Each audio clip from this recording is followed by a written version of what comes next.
Good morning, Philippines! Morning, world! Good morning, Metro Manila! And good morning, Metro Cebu!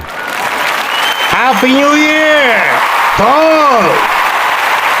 Happy New Year to all of our local coordinators, Luzon, Visayas, and Mindanao, to all of our international coordinators in America, Europe, Africa, and Asia, all of our going to 5,000 subscribers in our YouTube channel, our more than 10,000 members in our Facebook group, and our thousands of followers in Facebook, and our 10,000 followers in TikTok, and our followers in Instagram, Twitter, and other social media platforms.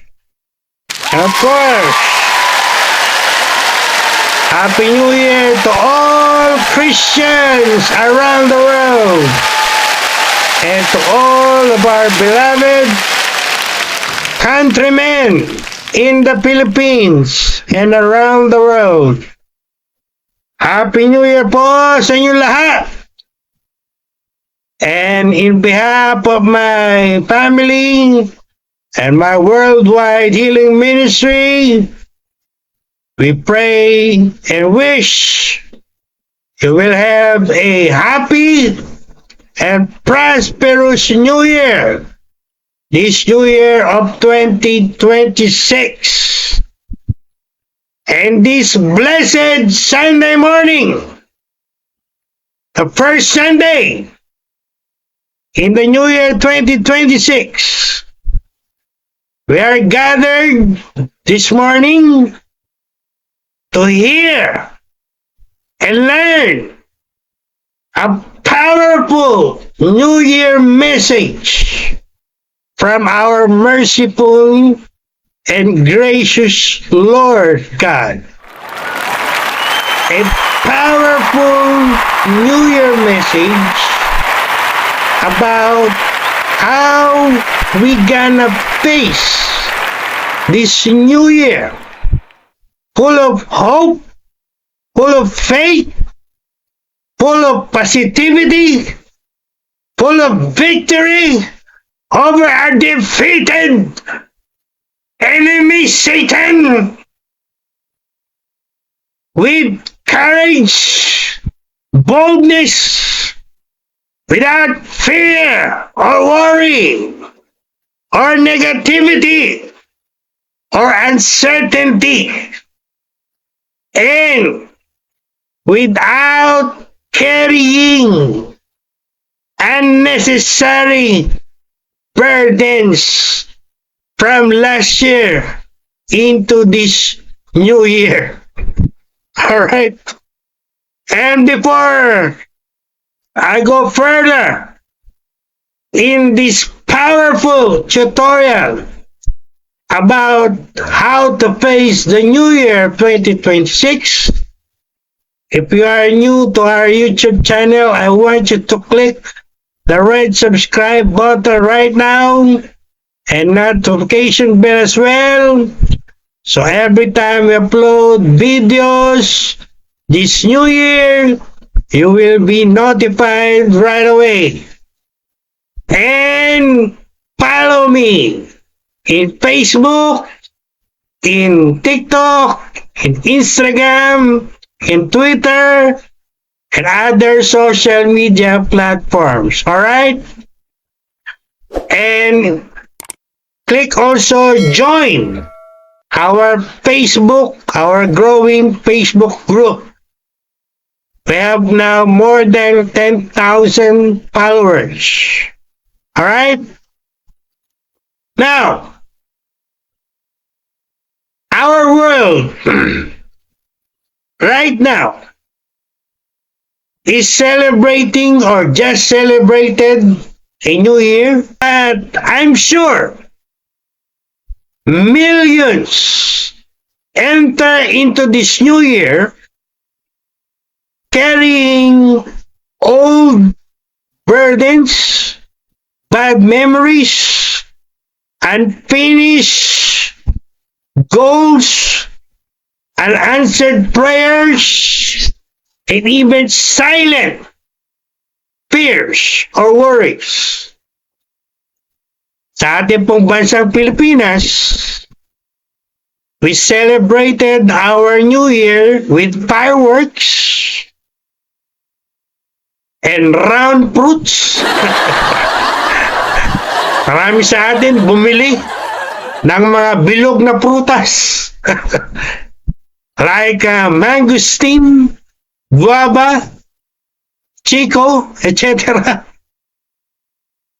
And loud cheers. Many people are wondering, is this New Year of 2026, is this New Year be better than the last year?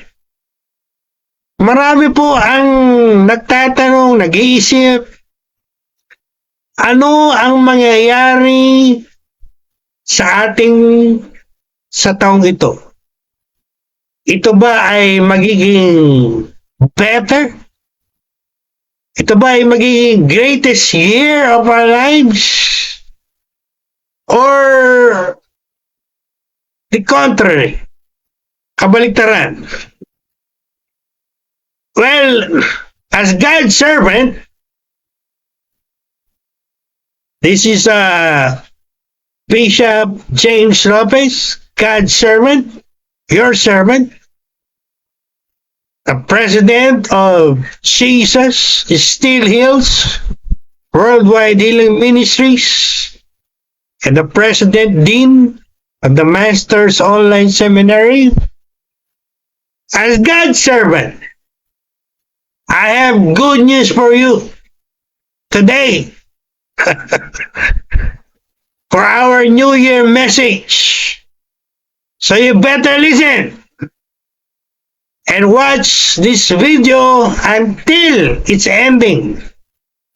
Don't go away. Stay stuck on the screen of your devices, whatever devices you are using right now. I have good news for you today. God Almighty brought us into this new year with a purpose. Ako po'y student of the late Dr. Morris Cerullo. And we know that God is a God of purpose, meaning He brought us into this new year with a purpose. And I would like to read from the book of Psalms, Psalm 65 verse 11. Actually, ito po'y pinost namin today sa ating Facebook. And I want to read it because it gives us good news about the new year. It says, God crowned the year with His bounty and goodness. So meaning, I am expecting this new year to be full of God's goodness. Ika nga sa Tagalog,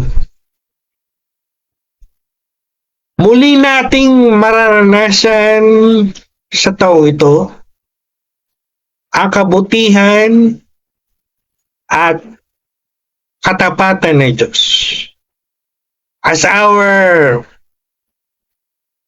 favorite song says, God is good, and He's good all the time. So we did not arrive. We did not enter this year by accident or by luck or by survival instinct. We are still alive this year because God is not finished with us yet. Hindi pa po tapos ang Diyos sa buhay natin, no? Meron pang plano si Lord sa buhay natin sa taong ito ng 2026. We have survived many storms, many floodings, many earthquakes, many losses, and even sickness and disappointments, big and small. Last year, we faced many moments we've thought will break us last year. And yet, we're still here, alive and kicking this new year of 2026. Thank God, glory to God. And what I'm saying is, if God kept you and me alive, meron pa rin po siyang you still have plan for your life this year. Alright? Again, He did not carry us into this new year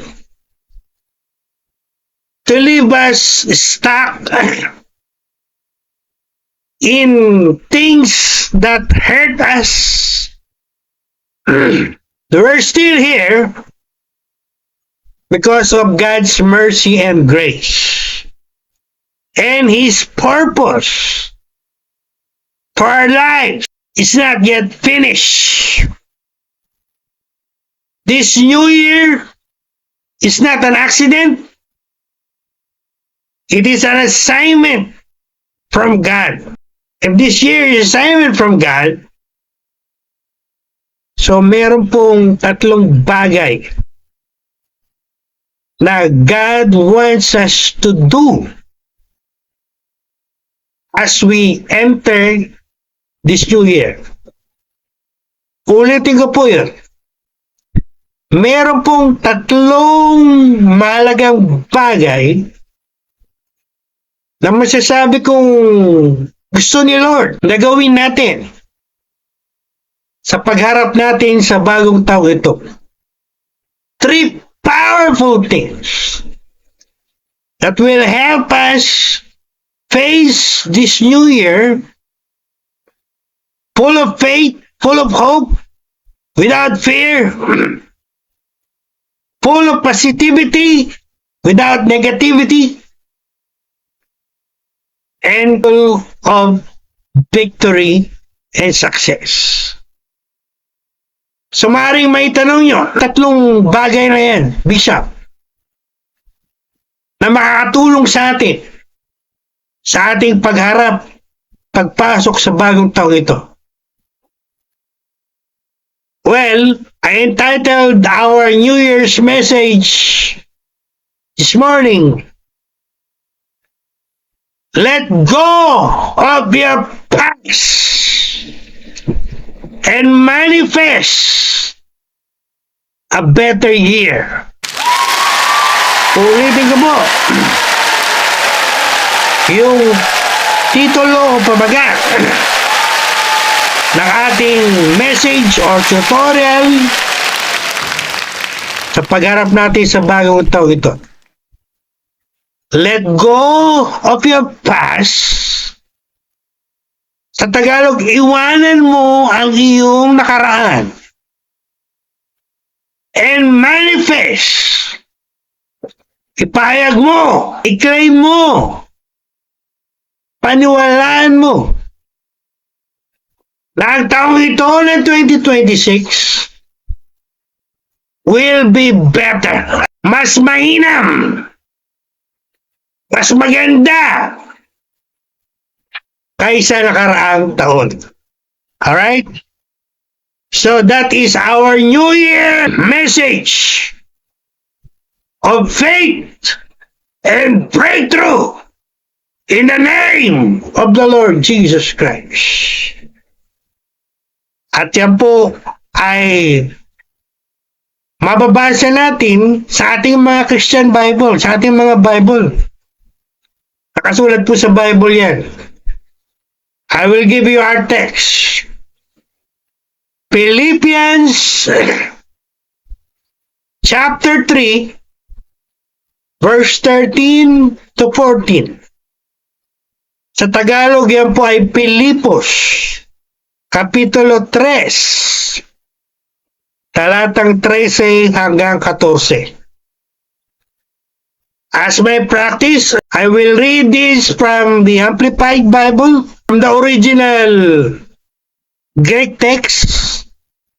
And I want you to follow in your Bibles. Alright? The Apostle Paul, or Saint Paul, writing to the church in Philippi, said, verse 13, listen up, makinig po kayo mabuti. At tunawain niyo po ito. Brothers and sisters, I don't consider I have made it, but one thing I do, forgetting what lies behind and reaching forward to what lies ahead. Verse 14, I press on toward the goal to win the heavenly prize of the upward calling of God in Christ Jesus. God bless the reading of His powerful words. At papalain po ng ating Diyos ang pagkabasa ng kanyang makapangyarihang salita. Alright. So, sa teksto natin, makikita po nating maliwanag yung tatlong bagay na dapat nating gawin. Gusto ni Lord gawin natin para maharap natin ang bagong taong ito ng punong-puno ng pananampalataya at pag-asa at pagtatagumpay at walang takot, walang uncertainty. Ano po yung mga tatlong bagay na yan? First, let go of your bad past. Iwanan po natin, iwanan na natin yung mga nakaraan, mga nangyari sa buhay natin noong 2025 na hindi magaganda. Alright? Maliwanag na nakakasulat sa ating text. Paul said, forgetting those things which are behind. Yung mga nasa likod na po natin, yung mga nakaraan, particularly yung mga hindi magagandang nangyari, buhay natin last year, 2025, kalimutan natin. Iwanan na natin. Alright? Yan po ang maliwanag na message ni Lord sa atin this morning. That's the first one. Let go of your past. Forget it. Forget it. Every day. Don't dwell on it. Kahit po yung mga victories, yung mga blessing na natanggap natin in the past. Alam niyo po ba, we don't also dwell on them. Why? Because God will give us new victories, new blessings. We don't have to dwell on the past. The only thing that we can do about the past is to learn from the past. But you don't live in the past. You learn from it. You don't live in it. You forget it. Even God said in the book of the prophet Isaiah, mismo ang Diyos nagsabi sa libro ng prophet Isaiah, sabi ni Lord, forget the former things, the past things. Don't dwell on them. Because God said, I am doing a new thing. I will do a new thing. Maliwanag ang message ni Lord. Mapa Old Testament sa Isaiah, mapa New Testament sa Philippians,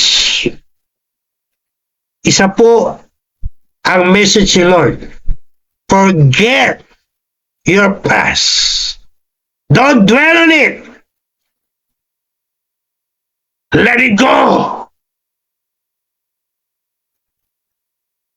Now, you might ask, Bishop, what we gonna let go about our past? Well, one thing, those past things that hurt you. Yung pong mga bagay, mga pangyayari sa buhay natin in the past year, 2025, that hurt us. Hindi po natin dapat dalhin pa yan sa bagong taon. Alright? Again, forget them. Don't dwell on them. Let them go. As you enter this new year. No? Mayroon pa po akong babasahin isa pang verse. Sa mga nasaktan, those who were hurt last year, broken-hearted last year, because of many reasons. Maybe you lost your loved ones. Like me, I lost my mother. Or you lost some very important things. Or whatever. As a result, you became broken-hearted. You were hurt. I have good news for you. So Psalms 147 verse 3. Those who are writing down notes, please write it down. Psalm 147 verse 3. I love this. It talks about Lord healing the broken-hearted, those who were hurt in their hearts. Saktan kayo. Siguro nawala kayo ng mahal sa buhay, nawala kayo ng property, nawala kayo ng kabuhayan, nawala kayo ng boyfriend or girlfriend or partner or anak or whatever, whosoever, and you're hurt and broken-hearted. Again, I got good news for you. Psalm 147:3.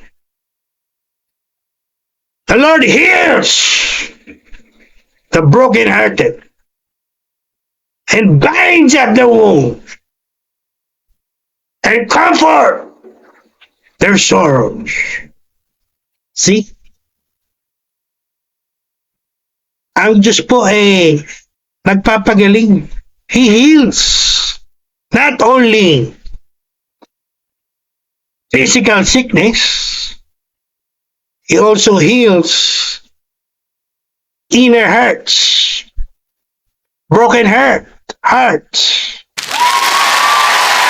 So, if you experience these things in your past, particularly last year, why don't you allow the Lord to heal you? Ika nga namin, let the healing begin. Inward healing.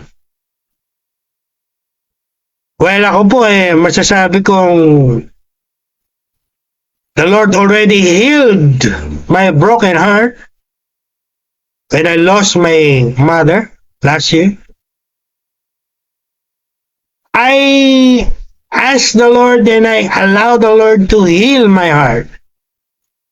To heal the wounds in my heart. So I can let it go and I can move forward and enter this new year healed from past hurts or broken-heartedness. Alright? So again, sa mga nakaranas po ng mga ganyang karanasan last year, isa lang ang maliwanag na message si Lord sa atin. Ask the Lord to heal you. You can pray, Lord, heal my broken heart. Heal the hurt inside of my heart. Heal my heart. And I will be healed. So you can move forward. Ika nga, no? And you don't allow that past hurt or experience to hinder you in your progress sa inyong pagsulong sa bagong taong ito. Maliwanag po ba? So that's one thing we need to let go. Those things that hurt us. Some of you, many of you, entered the new year still holding on to old regrets, broken relationships, missed opportunities, unanswered prayers, unrealized goals.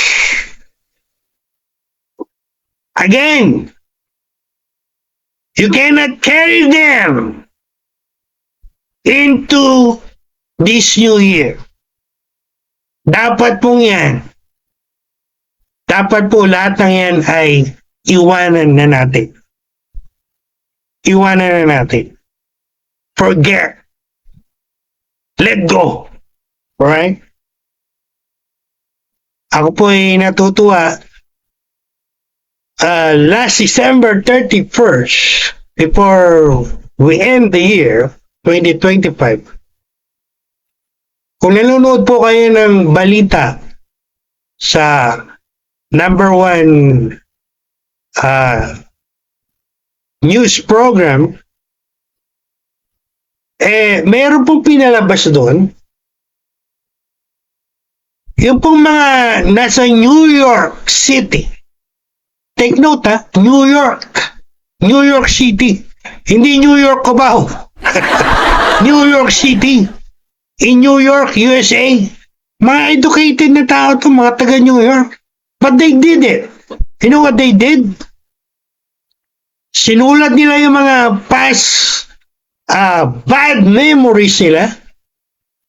Yung mga nangyari sa buhay nila last year na hindi magaganda. Sinulat nila doon sa ticket o sa paper. And then, yung paper, yung ticket, tinapon nila sa basurahan. That's a gesture or act of letting go of the past. Forgetting your ugly past. At marami po sa kanila, according to that news program, maraming sinulat tungkol sa negativity. Many people are full of negativity. At gusto na nilang iwanan yun sa 2025. Yun po ang dapat, no? That's the point. That's what I'm trying to tell you in this tutorial or message. At sa Pilipinas, sa ating bansa, marami ding mga kababayan natin sa interview, sa survey, may mga sinabi silang mga bagay na dapat iwanan sa 2025, mga bagay na hindi mo na dapat dinadala sa bagong taon ng 2026. At base po dun sa news program na yun, again, marami silang mga binanggit. Gaya ng pagsusugan, negativity, katamaran.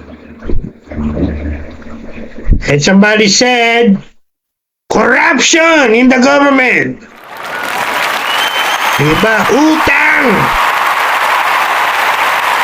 Yung iba, masakit na pangyayari sa kanilang mga buhay. At yung iba, somebody said, makinig po kayo, toxic people. Toxic people. Yung mga toxic sa buhay nyo. Walang ginawa kundi magbigay ng mga hindi magagandang bagay sa buhay nyo. Dapat mo nating i-let go. Dapat nating i-forget. Yes. Kasama po yan. Lalo na yung mga tao na ginagamit ni Satanas against us. We call them toxic people. Forget them. Even my mentor from state says, ignore them. I'll say it again, ignore them. Don't allow them to hinder you in your progress this new year. Narinig niyo po ba yun? That's God's message to all of us. Wala tayong tao o bagay o mga pangyayari na papayagan sa taong ito na umadlang sa atin as we progress this new year. Sapagkat pagka pinayagan niyo po yung mga bagay na yan, yung mga pangyayari yan, at yung mga tinatawag nating toxic people na yan, alam niyo mangyayari sa inyo? You will not progress this year. Mananatili kayong stagnant, ika nga. And worse, adlangan kayo. No?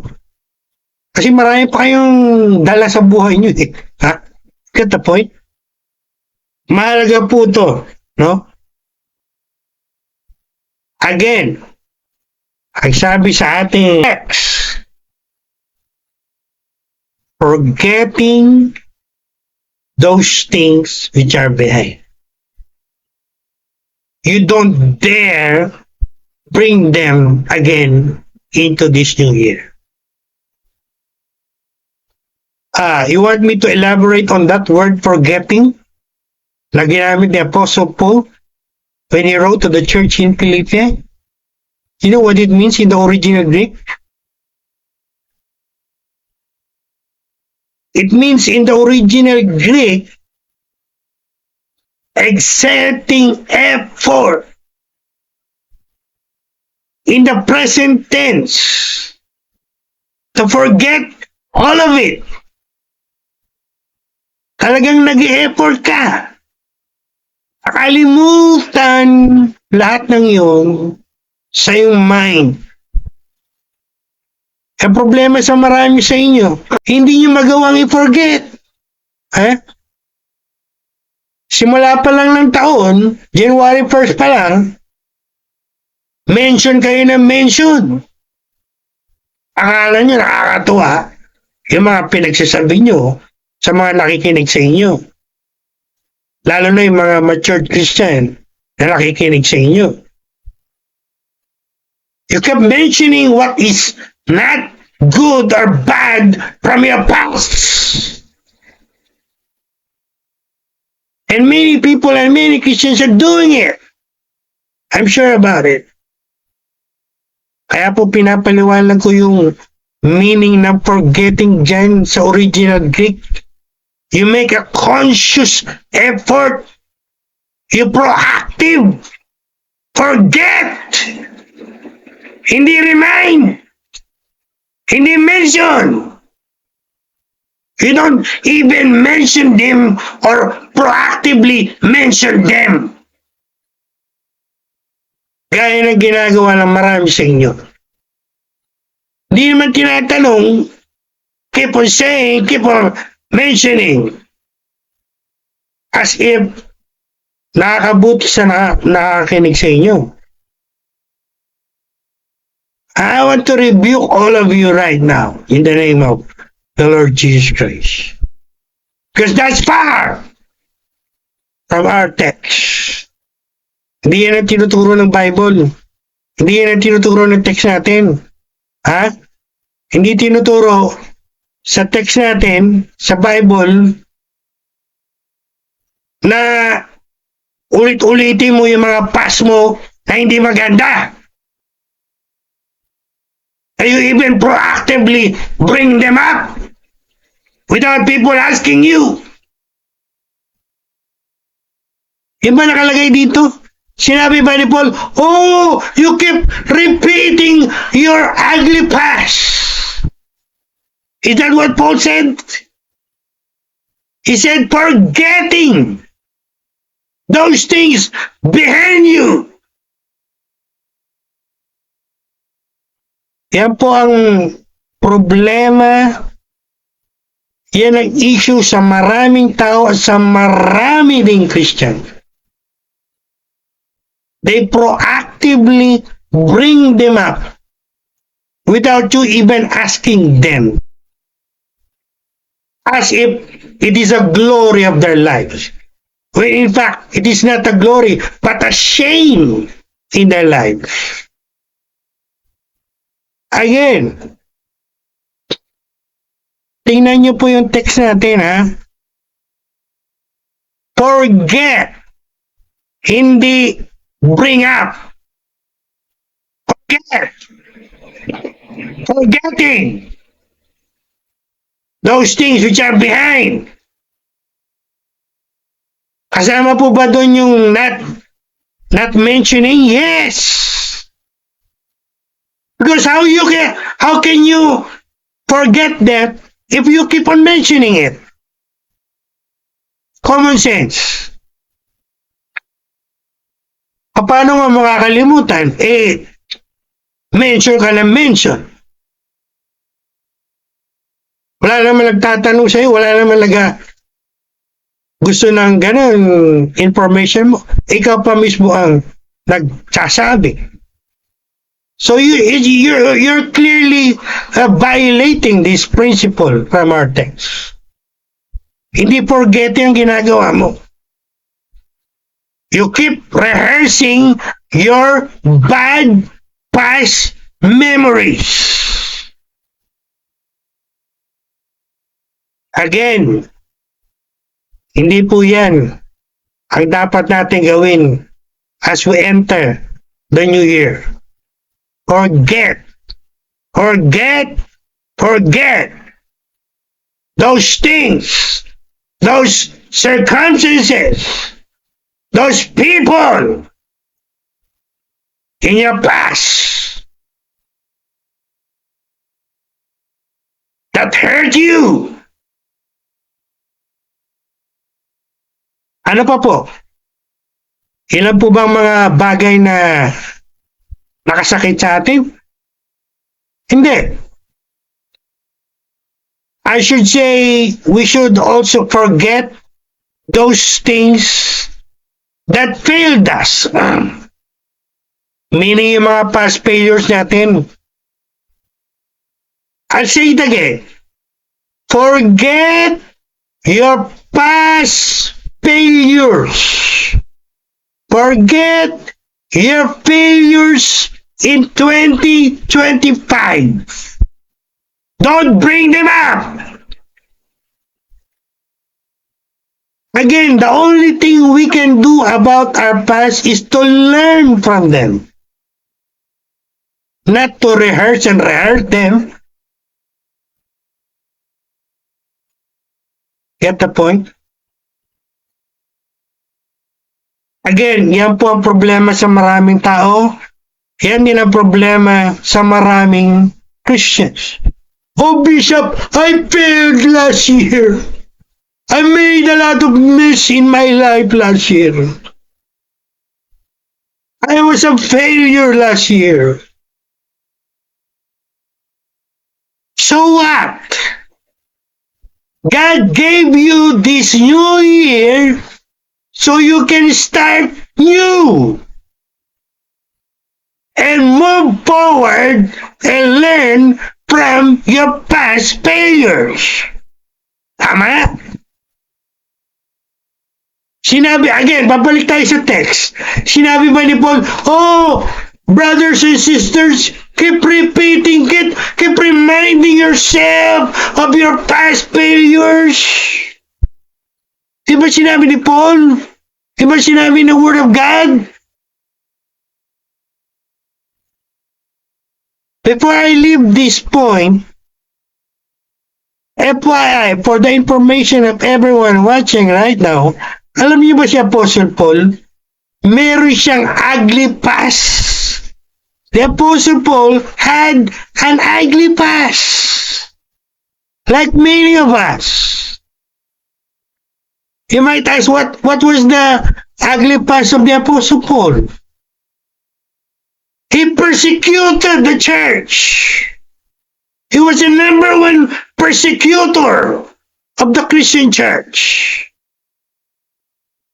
You think that's a good memory to him when he became an apostle, a church leader? Of course not. He must forget it. Deliberately, consciously, actively forget it. Because if he don't, how can he progress in his Christian life or ministry as an apostle? You get the point? And when he wrote the letter to the church in Philippi, he said, forgetting. Mga kapatid, I'm talking as a Greek scholar. Yung pong tense doon, hindi past tense. Hindi niya sinabi, I forgot. Pansin niyo ba sa mga Bible niyo? Tingnan ko sa mga translation eh. Lagi nakalagay forgetting. Hindi niya sinabi, I forgot. O hindi niya sinabi, I will forget. It is in the present tense. I am deliberately, consciously, actively forgetting every day. Yun ang ginagawa niya araw-araw. Present. Because he knows dwelling on your past will hinder you. It will hinder you. It will hinder you. Kaya, ito po yung inuna ni Bishop Lopez eh. Before we can move and progress this new year, we have to forget our past hurts, our past failures. Kalimutan po natin yan. Ika nga nila, iwanan natin lahat yan sa taong nakaraan. So, that's the number one thing we must do. Let go of your past hurts, your past failures, and anything that is not good or beneficial from your past. That's it. Alright. Second, what we gonna do to face this new year?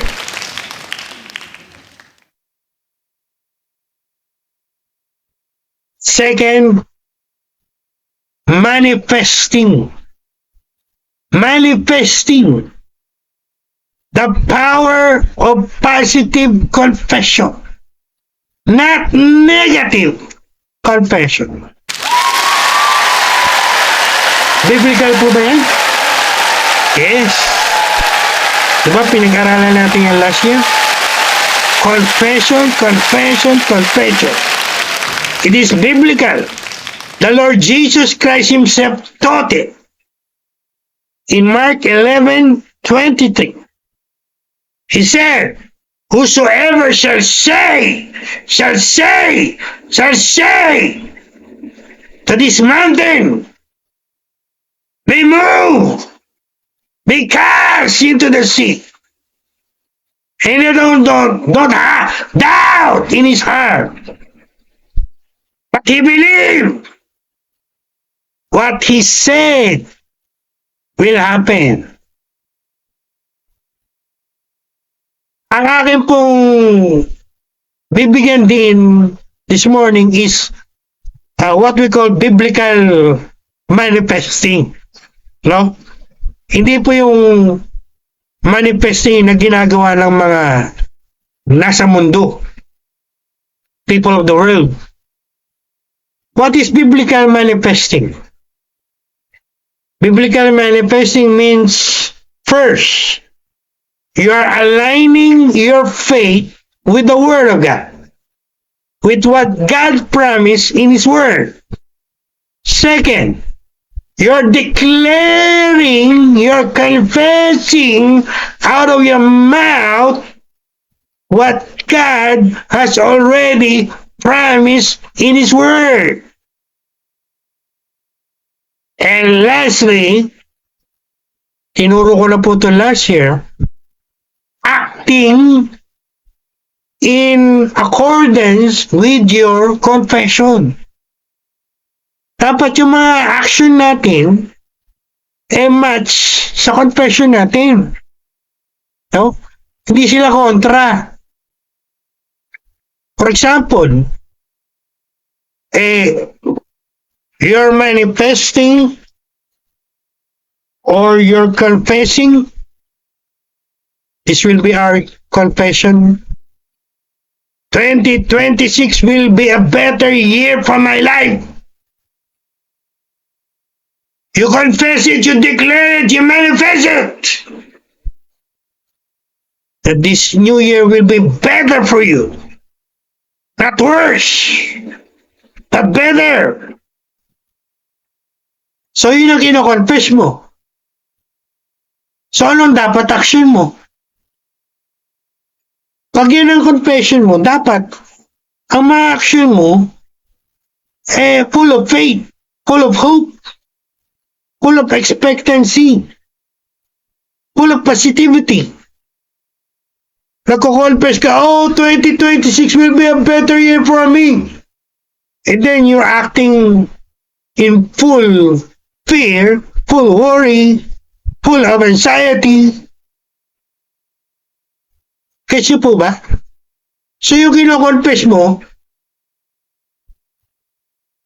hindi tugma doon sa inact mo. Alright, ako confess ka, this new year will be a better year for me.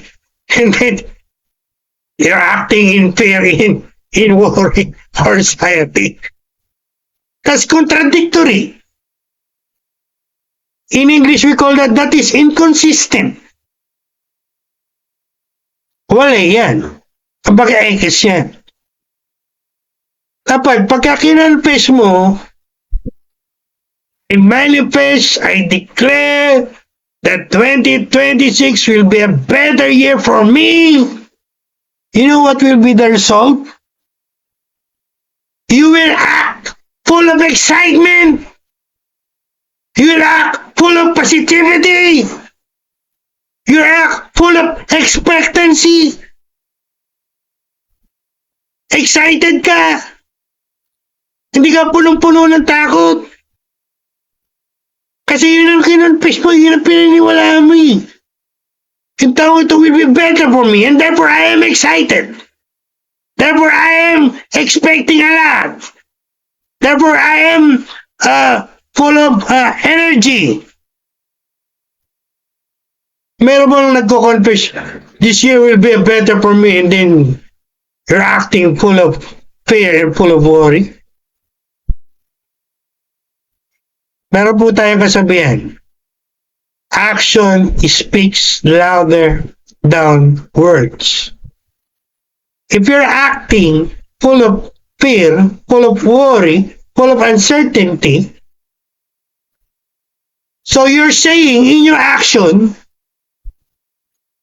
this year will be bad for you. Tama? Kaya po ba? Kaya, think about it. We need to confess, as I taught you last year, biblical-based confession, positive confession, and then our action must match our confession. Alright? Binigyan din ko po yan last year when I taught about the complete faith. Faith without works is dead. Alam natin lahat mga Kristiyensya, di ba? So what we gonna do? Believe it in your heart, confess it or manifest it out of your mouth, and act it in your action. Again, if you're manifesting or confessing that this new year will be better for you, you will act excited. Excited. Excited. I don't know about you, but I am excited. I am excited about what God will do in my life, in my ministry this new year. I'm excited. I reject and I resist all fear and worry and anything that comes from that defeated devil. Huwag niyo pong payagan yung talo ng Satanas na yan. Ako ano-ano ilagay sa isip niyo patungkol sa taong ito. Isa sa ilalagay niyo sa isip niyo, negativity, worry, fear, uncertainty, etc. So you better be on guard against that defeated devil. Kung nakaraan taon po, binigyan tayo ni Lord ng victory, over our defeated enemy? The same. The same. The same. That's what I'm believing this new year. But we have a part to do. Dapat binabantayan nyo yung nasa utak nyo, yung mga iniisip nyo, yung lumalabas sa bibig nyo, at maging yung mga inaakto nyo sa buhay. Make sure you're inviting God, not the devil, in your life.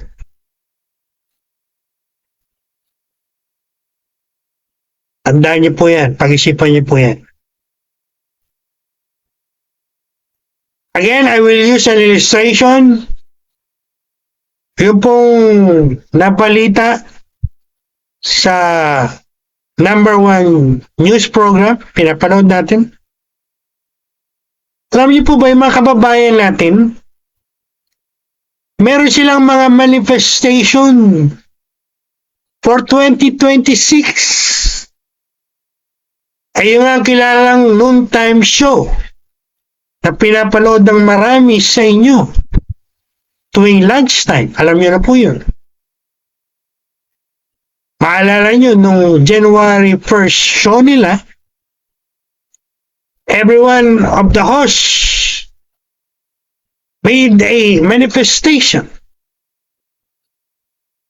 And I observe it, I take note of it.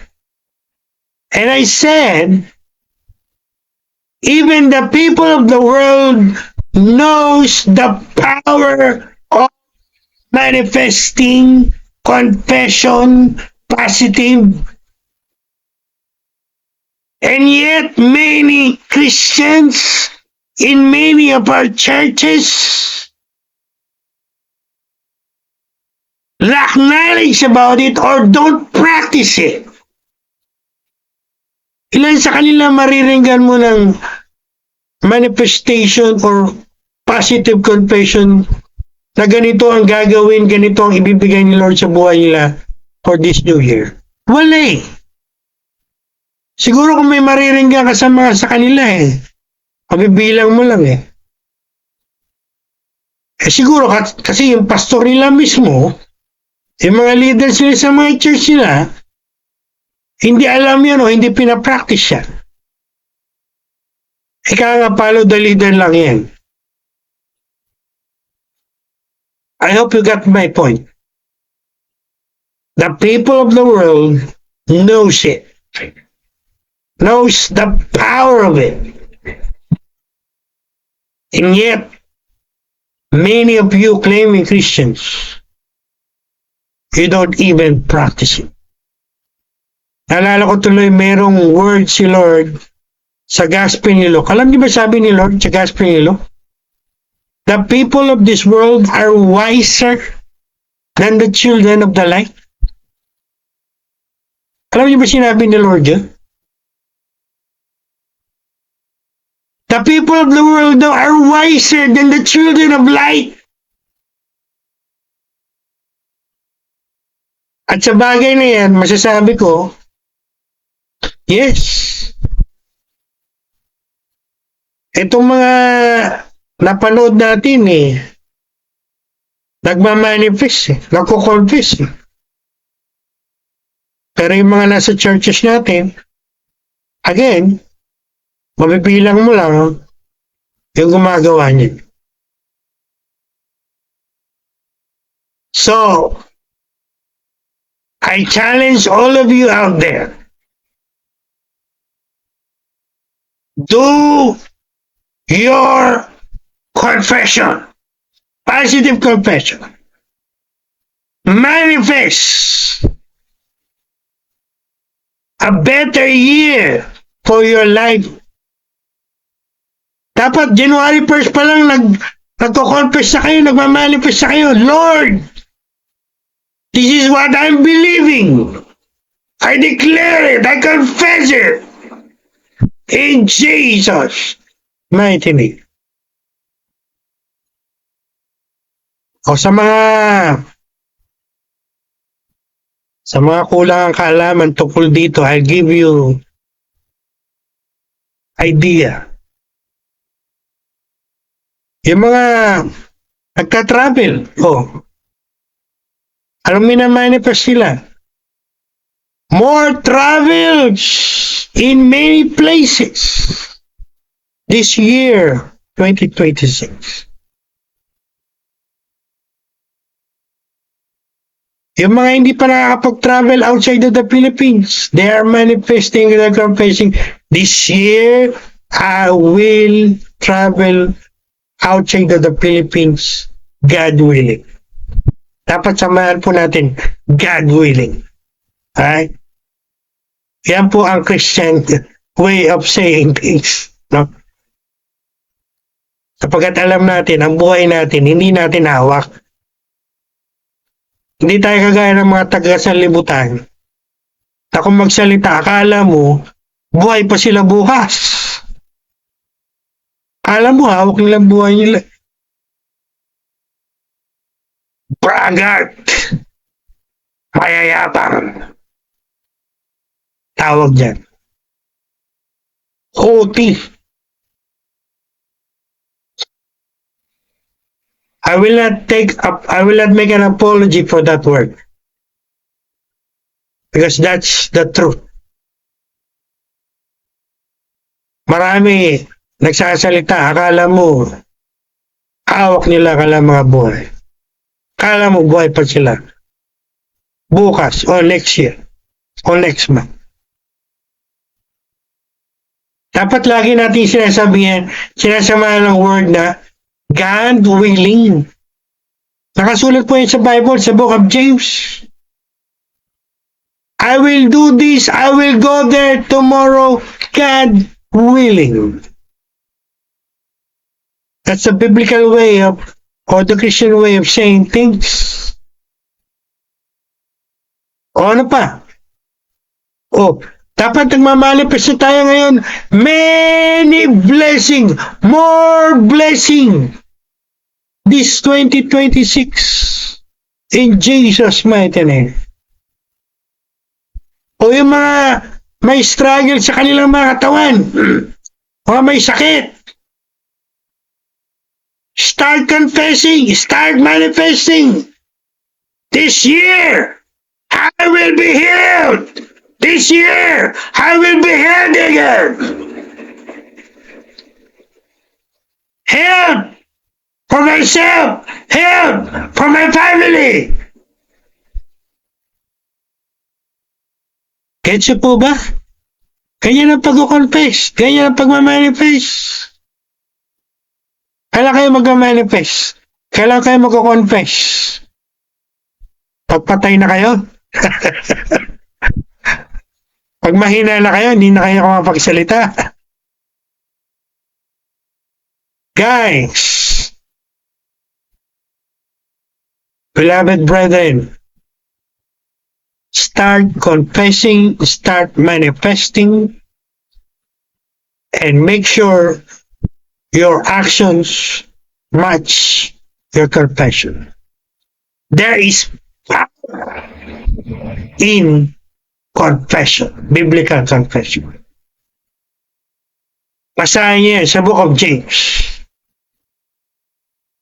at sa iba pang part ng Bible. Hindi po to secular teaching. This is a biblical teaching. Kaya na sinabi ko kanina, tinuro to mismo ni Lord Jesus, whosoever will say. Sinabi ba ni Lord, whosoever will be quiet and shut them out and close them out. Actually, saka sara nyo ng bibig nyo, your mountain will not be moved. Alam nyo ba yan? The mountains in your life will not be moved because you're silent. You're closing your mouth instead of opening it and confessing powerful confession that will remove that mountain sooner or later in Jesus' mighty name. So, tandaan niyo po yan mga kapatid. Before I leave this point, iwanan ko po yung katanungan na to. How about you? What are you manifesting, confessing for your life, for your finances, for your health, for your work, for your family, for every important part of your life this year 2026? Again,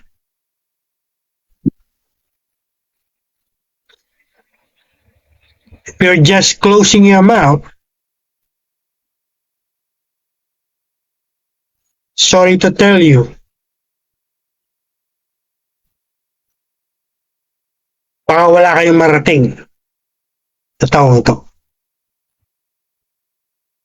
Mag-isip po kayo. Think about it. And last, the number 3 thing that God wants us to do as we face this new year, we must stand on this declaration by faith. This new year 2026 will be better. Not by good luck or bad luck, not by fireworks or round fruits. Hindi dahil sa magaling ka. Because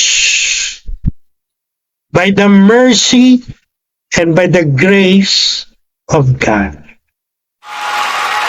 Ang taon po ito ng 2026 magiging mas maganda, mas mabuti para sa ating lahat. Hindi dahil sa mga bad luck o good luck na sinasabi ng marami, o dahil sa mga pinagsasabog nyong mga fireworks nyo, nakakala nyo magtataboy ng mga bad vibes daw at bad spirit, o hindi dahil sa mga inihanda nyong mga bilog na prutas, at hindi dahil sa magaling kayo o mahusay kayo. As God's servant, I'm telling you, this year will be better for you and me only by the mercy and by the grace of God. Yan ang ating main confession. This new year 2026 will be better. Mas gaganda sa awa ni Lord, sa awa ng Diyos. May awa ang Diyos sa biyaya ng Diyos. Hindi dahil magaling ka, kaya bangan niya ng maraming tao. Attributing their success, their achievement to their own human effort. That's human pride and boastfulness. As God's servant, I'm telling you, lahat po ng ma-achieve natin, lahat ng ma-attain natin, lahat ng mararanasan natin, lahat ng matatanggap natin sa taong ito, sa awa yan at biyaya ng Diyos. We keep humble before God at hindi tayo nagyayabang, mayabang sa harap ng Diyos. Baka sa kayabangan nyo bumagsak kayo sa taong ito. I'm telling you.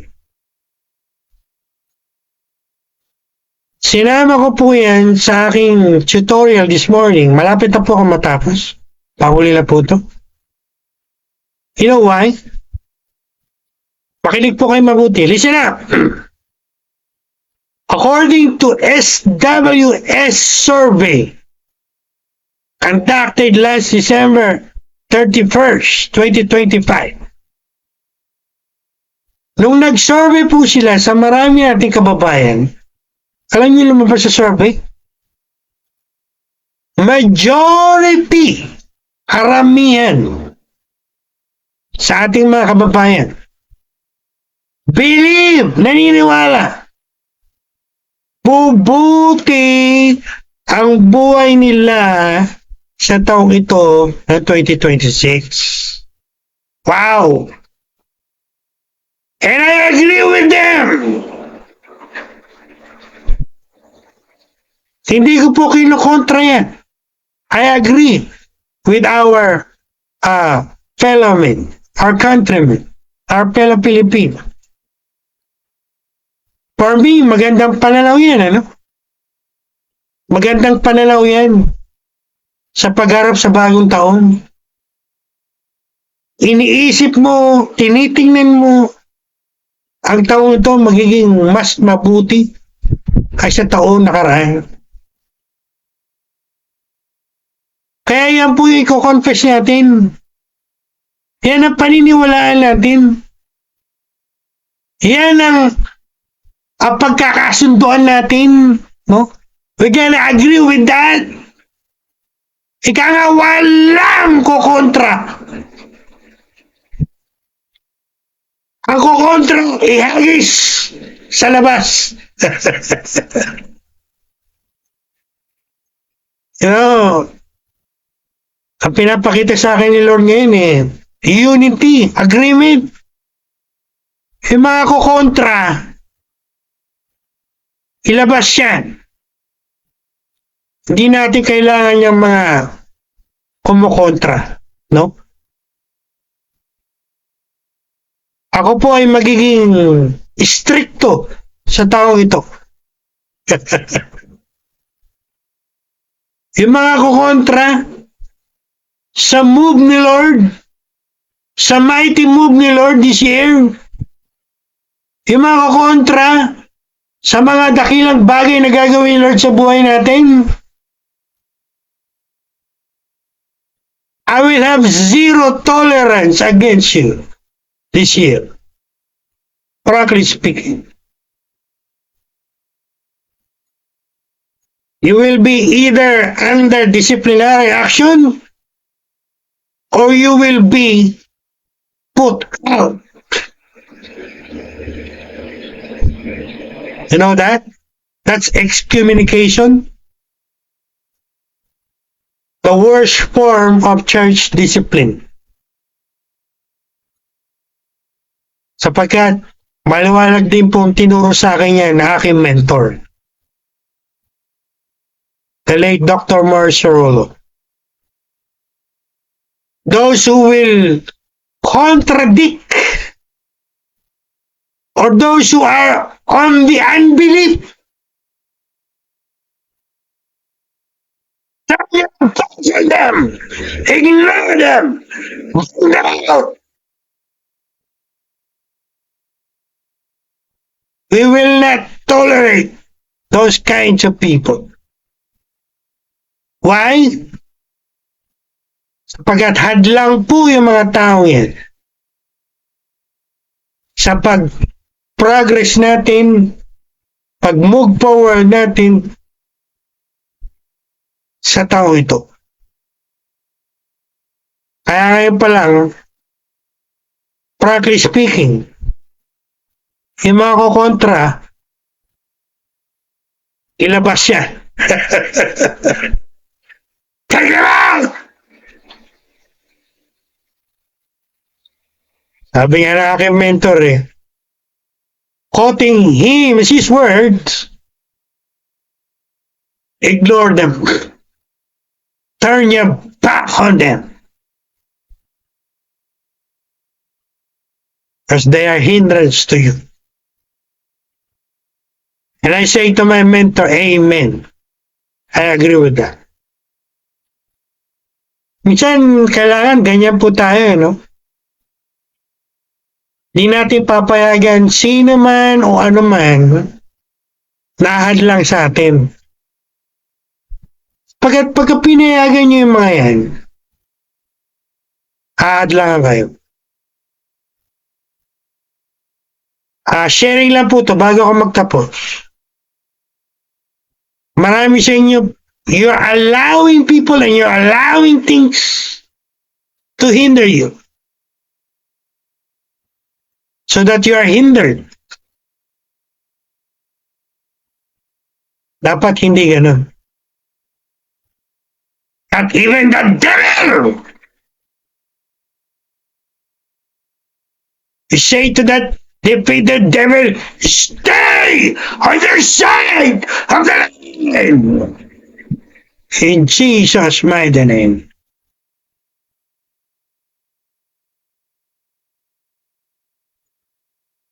Para matanggap po natin lahat ng victory, lahat ng blessing na gustong ibigay sa atin ng Lord sa taong ito.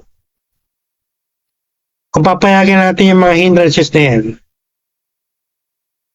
frankly speaking, walang mangyayari sa buhay natin. Kaya I agree with him, with my mentor. Again, his words, quoting him, ignore them. Turn your back against them.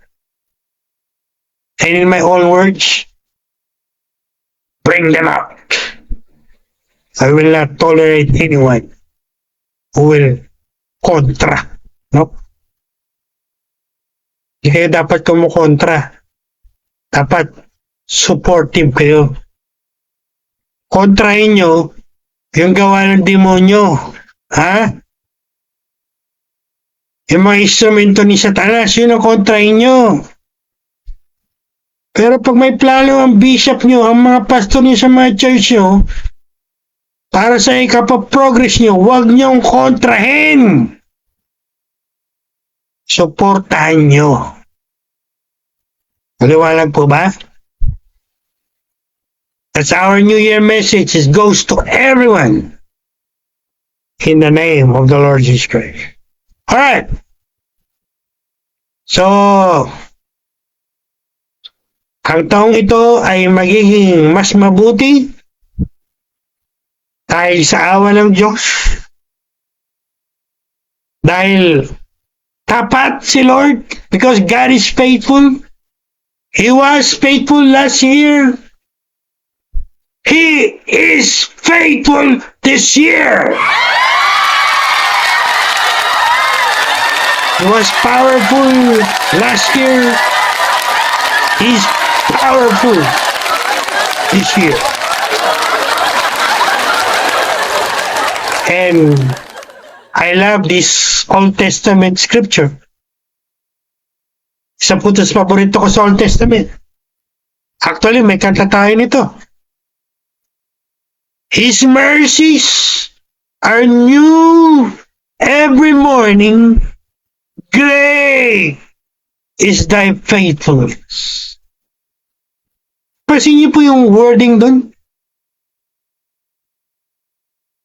His mercy are new every morning. Kaya we can say every year is a new mercy from God. New faithfulness of God that we will experience this year. I don't know about you, pero si Bishop Lopez,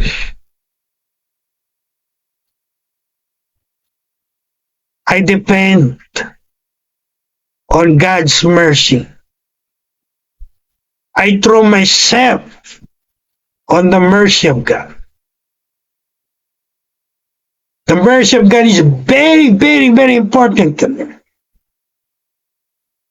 Hindi pa nga po ako nagtuturo about the mercy and the grace of God. Pag napakinggan niyo yung message ko na yun, mamamaka kayo. Magkaiba po ba yan, Bishop? Yes.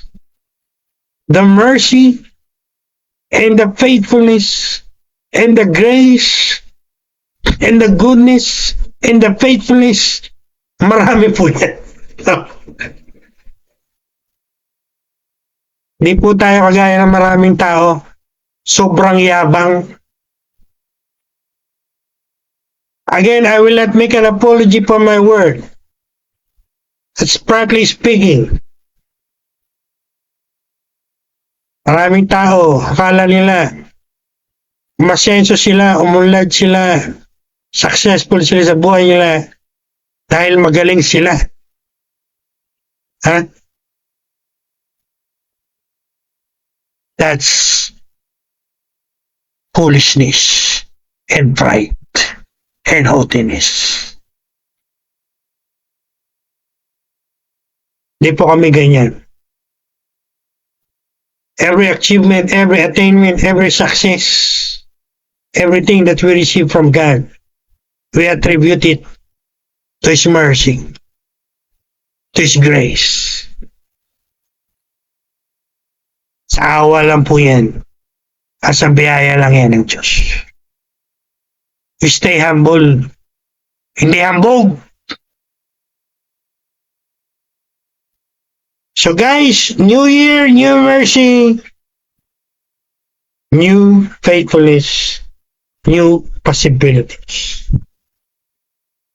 So, before I give my conclusion, I'll make a statement to everyone.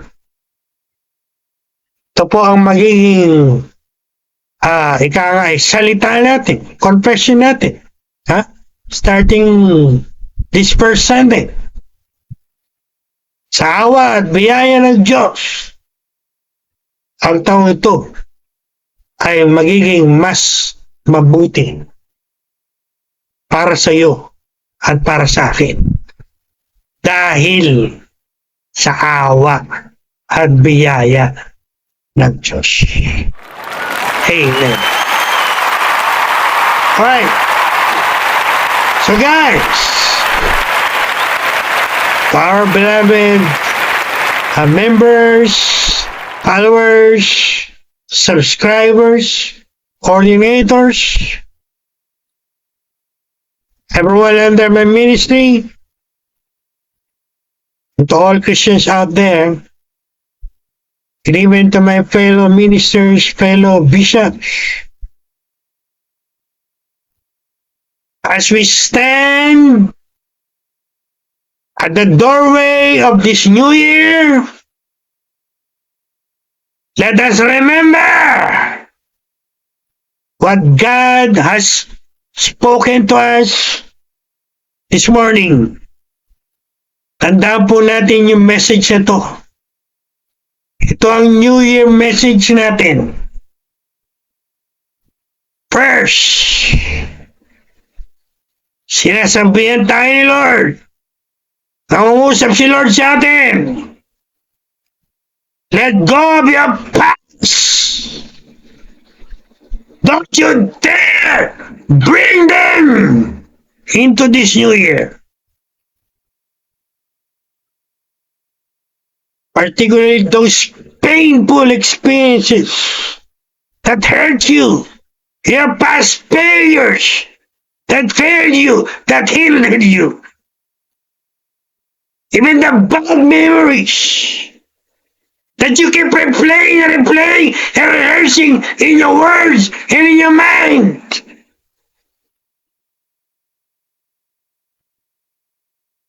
And toxic people that are defeated enemy use against us. Actually, alam niyo ba sa Bible, nakalagay sa Bible? Nabasa niyo na po ba? Mismo si Apostle Paul nagsabi, mark those people.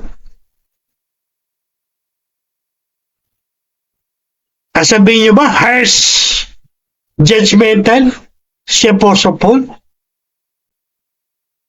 Hindi.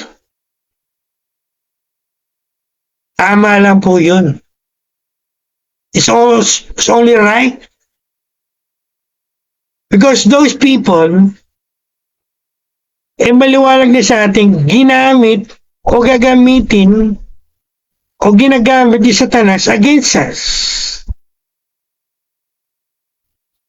You better be on guard against those people. If needed, ignore them. Turn their back on them. Do not allow them to hinder your progress this new year. Get that? I want you to get that. Second, the power of manifesting positive confession. Mga kapatid, guys, ngayon pa lang, mag-confess na kayo, mag-manifest na kayo. Wala pong bayad dyan, no? Just make sure, according to the Bible, yung mga kinoconfess na minamanifest yun. Especially if you're a Christian. Again, there is power, tremendous power in biblical confession. Tinuro ko na po yan last year. And I think we'll get more of it this new year sa mga darating na araw at buwan. God willing. There is life and power in your tongue.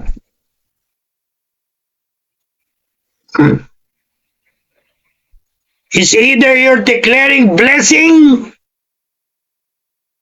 or curses. It's either you're declaring victories, success, or negativity. Hey, it's up to you. Buhay niyo yan.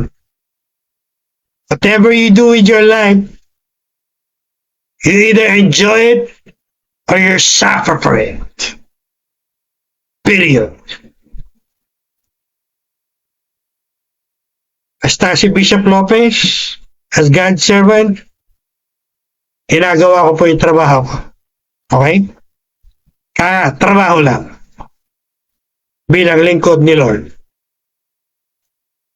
And last, our main confession or general confession or declaration in agreement with the SWS survey,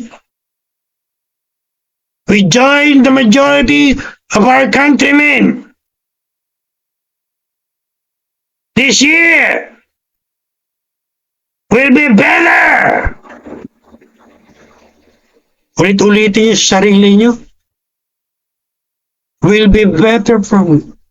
Will be better from. Will be better. Pwede niyo ulit-ulitin niyo sa sarili niyo, no? Hanggang matanimin sa puso at isipan niyo. And sooner you're gonna act excited as you face this new year. Again, our action must match our confession. Di ako maniniwala sa inyo, confess kayo ng ganyan,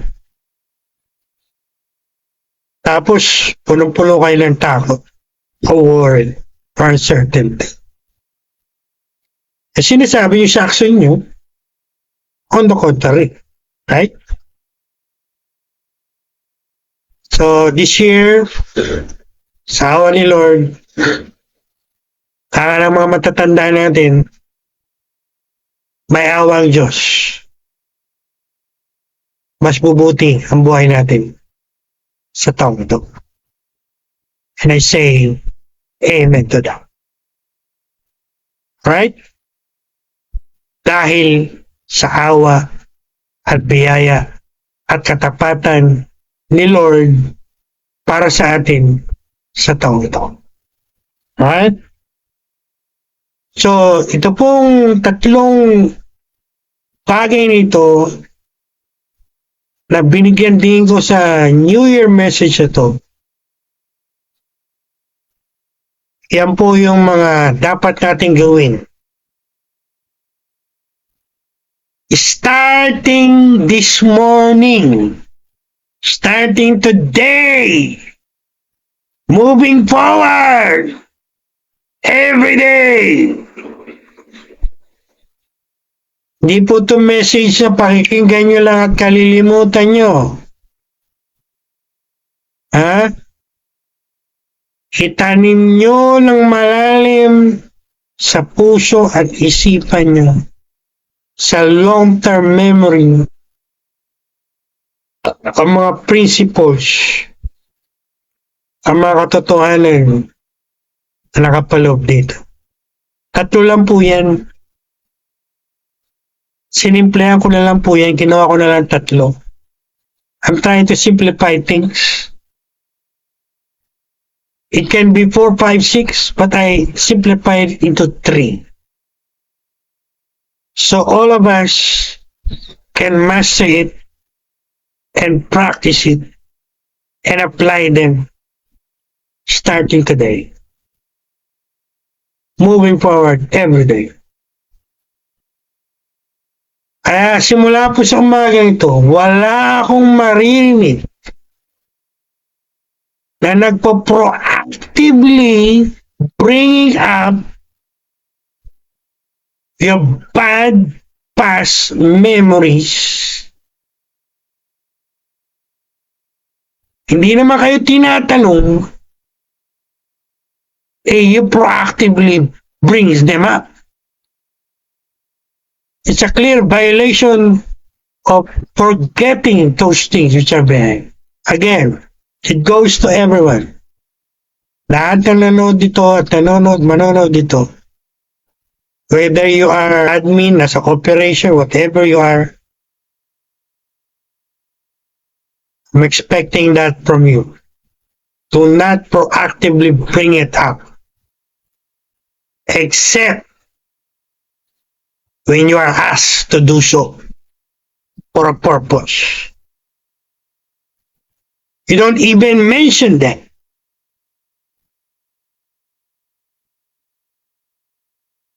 Actually, yung passing ng aking mother, I don't want to proactively bring it back. Except na lang kung extremely necessary. But kung hindi, forget it. Move forward. So, let's start our confession, manifestation, whatever it is. Sa inyo na po yan. Basta a point, you do it starting today. And make sure it's in line with the Word of God. Alright? So, let's practice it right now. I will say a confession and you repeat this after me. Wherever you are. Silently, loudly. This is it. I let go of my past. I let go of what hurt me. I let go of what failed me. I let go of my past failure. I face this new year by faith, without fear. I manifest and confess this new year 2026 will be better, will be better, will be better for me. In my finances, in my health, in my ministry, in my work, in my family, every important aspect of my life. Because of God's mercy and faithfulness for me this new year of 2026. I want you to write that down. So if this video or teaching really inspire you to face the new year full of faith without fear, please give it a like. Alright, give it a like. Post your comments. If you have questions, post your questions. And napakahalaga po nito, share! Share! Share this to many Christians and many people around you. Lalo na po yung mga nangangailangan ng tulong sa kanilang pagharap sa bagong taon, no? I believe makatutulong po to sa ating lahat. For watching. All of you who watch in Facebook, in YouTube, all of our social media platform. God bless you richly as you enter this new year in Jesus' mighty name.